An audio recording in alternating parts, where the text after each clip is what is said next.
कि मेरी मस्जिद, मेरी इबादतगाह, मेरे कपड़े, मेरे कारोबार पर हमले होते, मगर मैं फिर भी कहता हूं कि वतन मेरा, हर वतन को हम छोड़कर नहीं जाएंगे। और बड़े अफसोस की बात है कि बड़ी धूमधाम से हुकूमत की तरफ से इस बात को रखा गया, मगर 30 से ज्यादा एमपी यहां पर मौजूद नहीं है। मैडम, पहले तो मैं वजीर आजम की इस बात की मजम्मत करता हूं और उनको बताना चाहूंगा कि जिना के बारे में उन्होंने जो कहा था, हम तो जिना के सख्त मुखालिफ है, इसलिए भारत को अपना वतन माने, मगर 42 में आपके प्यारे वीर और जिना की पार्टी ने नॉर्थ वेस्ट फ्रंटियर, सिंध और बंगाल में मिलकर हुकूमत चलाई और उस हुकूमत ने 1.5 लाख हिंदू और मुसलमानों को अंग्रेजों की फौज में शामिल कराया ताकि वो लड़े। तो किसी शायर ने अच्छा कहा था वजीर आजम के बारे में कि फरेब देकर जमाने को पारसा ना बनिए, इन्हें कहो कि वो बंदा बने खुदा ना बने, अमीर शहर यही चाहता या हजरत कि हमारी चीख गले में रहे सदा ना बने। दूसरी बात मैडम, हमारे वजीर दिफा जनाब राजनाथ सिंह साहब ने बड़ा ही अजीब व गरीब और तकलीफ दे बात कही उम्मुल मोमिनीन के बारे में और उम्मुल किताब के बारे में। उम्मुल मोमिनीन उनको कहते हैं जो हमारे प्रॉफिट मोहम्मद सल्लल्लाहु अलैहि वसल्लम की वाइफ हैं, वो हम तमाम मुसलमानों की माँ, हम उनको तस्वुर करते हैं, मगर हम उनकी इबादत नहीं करते, हम अपनी माँ की इबादत नहीं करते।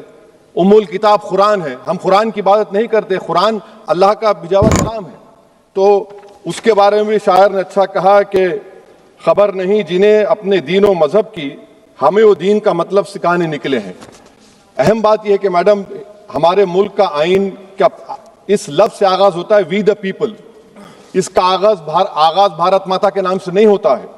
हमारे संविधान का जो प्रियम्बल है वो क्या कहता है? Liberty of thought, expression, belief, faith and worship.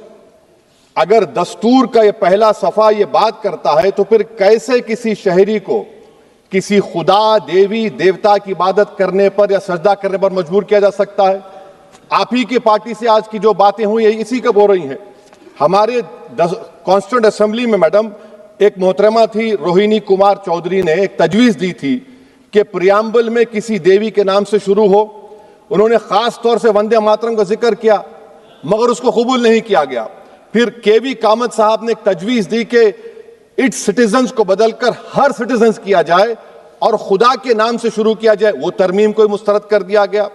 हमारे संविधान का उसूल यह है कि भारत क्या है, उसकी अवाम है, अवामी कानून की मुसन्निफ है, अवाम मर्जी से सबसे बालातर है, अवामी हाकिम है। मुल्क किसी खुदा, देवी, देवता, मजहबी इलामत के नाम से नहीं चलता, ना मुल्क किसी एक मजहब की मिल्कियत है।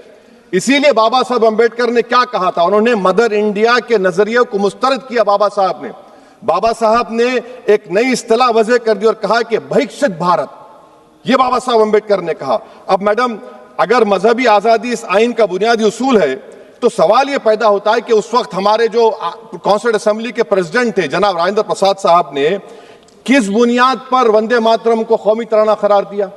ना तो कोई सेक्यूर रेजोल्यूशन है इसके बारे में। मैडम, मैं आपको बताना चाहूंगा कि जुडिशरी क्या कहती है। बीजू इमैनुअल केस है 1986 का, जिसमें जिहोवा विटनेस ने कहा कि मैं नेशनल एंथम के वक्त खड़े रहूंगी, पढ़ूंगी नहीं। सुप्रीम कोर्ट ने कहा कि उसने कोई गुनाह नहीं किया। वहीं एक 2017 का केस है अश्विनी उपाध्याय का केस सुप्रीम कोर्ट का, उन्हें कहा गाइडलाइंस दिए जाएं वंदे मातरम पर, सुप्रीम कोर्ट ने नहीं कह दिया। फिर आप आ जाइए madam, prevention of insult act national 1971, इसमें नेशनल सॉन्ग नहीं है, सिर्फ नेशनल एम्बलम और आपका नेशनल एंथम है। फिर आप आ जाइए 40th अमेंडमेंट आर्टिकल 51 है, 76 में पास हुआ, उसमें भी इसका कोई जिक्र नहीं है।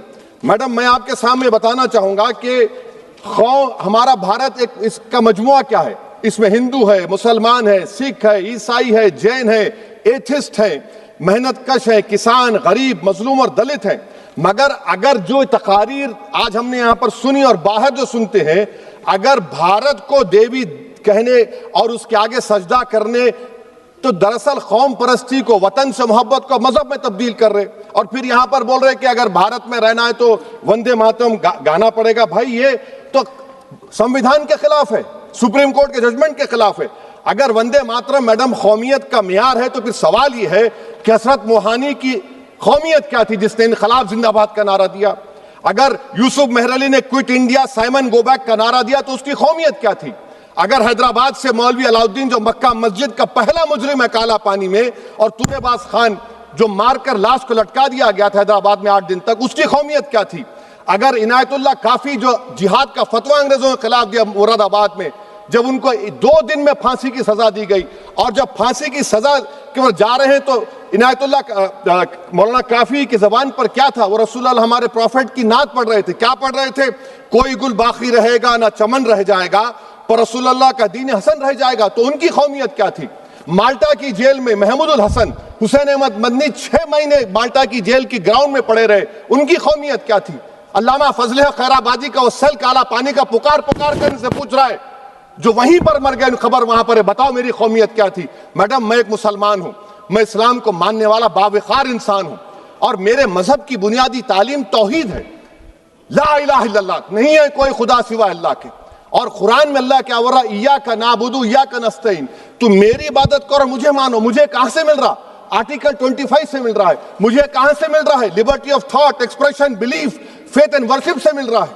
तो इसको जोड़ना ये बहुत ही खतरनाक होगा। और हमारे प्रॉफेट मोहम्मद सल्लल्लाहु अलैहि वसल्लम जब मदीने को गए तो उन्होंने उस वतन के लिए दुआ की, कहा कि अल्लाह मदीने की मोहब्बत हमारे दिलों में और इजाफा कर दे, मक्के से ज्यादा कर दे। तो ये इस्लाम, मुसलमान होना, हमारे ईमान में मुल्क की मोहब्बत बीच में नहीं आती, और मुल्क से मोहब्बत है और रहेगी हमेशा, क्योंकि ये अजीम कुर्बानियां यहां पर शामिल है जिन्होंने जंग आजादी में हिस्सा नहीं लिया। आज अगर वो वतन की मोहब्बत का दर्ज देंगे तो बड़ा गलत होगा। मैडम, मैं आपके सामने एक चीज पढ़ूंगा। 1937 रविंद्रनाथ टैगोर ने लेटर लिखा सुभाष चंद्र बोस को, मैं सिर्फ किसी ने नहीं पढ़ा ये। क्या कहा टैगोर साहब ने? But parliament is a place of union for all religious groups and there the song cannot be appropriate. When Bengali Muslims show sign of stubborn fanatism, we regard it intolerable. When we too copy them and make unreasonable demands, it will be self-defeating. ये मैं इसको ले करूंगा madam, आप देख लीजिए। फिर दूसरी तरफ मैडम आप आ जाइए, मैं यहाँ पर बैठकर, हाँ, जितने तकारीर यहाँ पर हुए सब जनगण मन पर तनकीद किए। तो मैडम मुझे ये कहना पड़ेगा कि जनगण मन पर आप लोग इतनी तकलीफ क्यों उठा रहे हैं? आखिर इतनी तकलीफ क्यों है? तो मैं जब जाकर देखा तो मुझे 28 दिसंबर का ऑर्गेनाइजर मैगजीन का आर्टिकल मिला, जिसमें ऑर्गेनाइजर लिखता है कि what is the moral sanction behind government choice of Jana Gana Mana, except that it can be made an item of entertainment at the sumptuous parties thrown by government officials. आप बताइए, इसका बोलेंगे आप? और फिर उसके काइंड कैसा करते हैं? It will mean we can not love our motherhood. Madam please, it will mean that Vande Mataram is buried alive with the word Jan Gan Mana on the tombstone, for the tomb will also be of Jan Gan Mana of the will of the people. इस पर आप क्या बोलेंगे?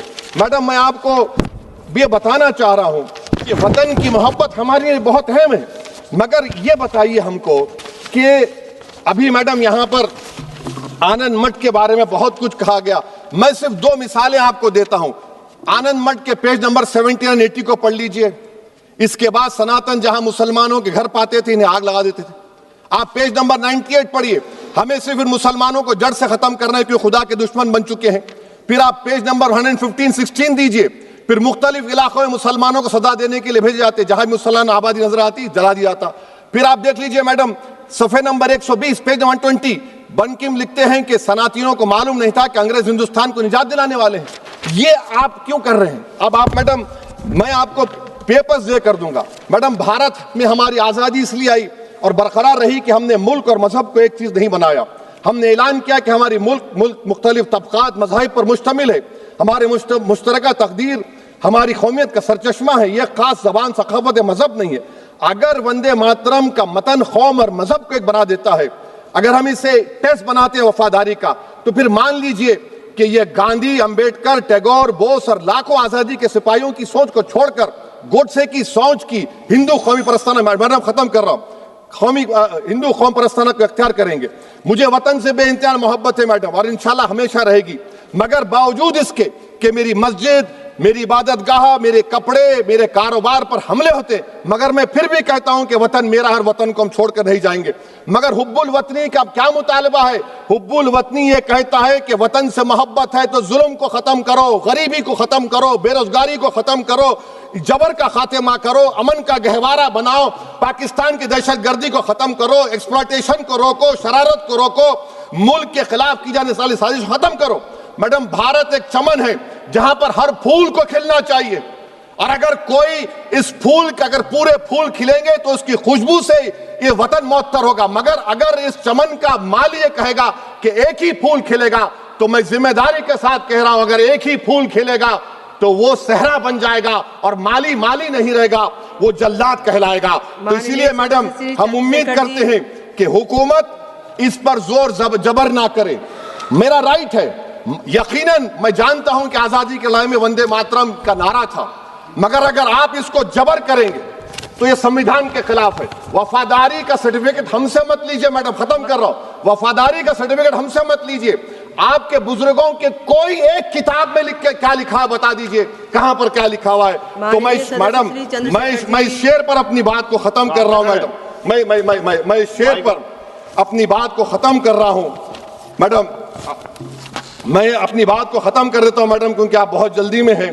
कि भारत जिंदाबाद, हिंदू मुसलमान जिंदाबाद, दलित जिंदाबाद, ईसाई जिंदाबाद, आदिवासी जिंदाबाद, जो किसी खुदा को नहीं मानते वो भी जिंदाबाद, और मैडम सब पिछड़ा सब आ गया इसमें। तो हम उम्मीद करते कि इस रूह को आप समझेंगे, अगर आप सिर्फ अपनी आइडियोलॉजी को लेकर चलेंगे। और आखिर में मैडम, जनाब बंकिम चंद्रा साहब के बारे में मैं आपके सामने डॉक्यूमेंट लेकर रहा हूं कि उन्होंने बीए का एग्जाम पास नहीं किया था, 7 मार्क्स से फेल हो गए थे, ये भी रख रहा हूं।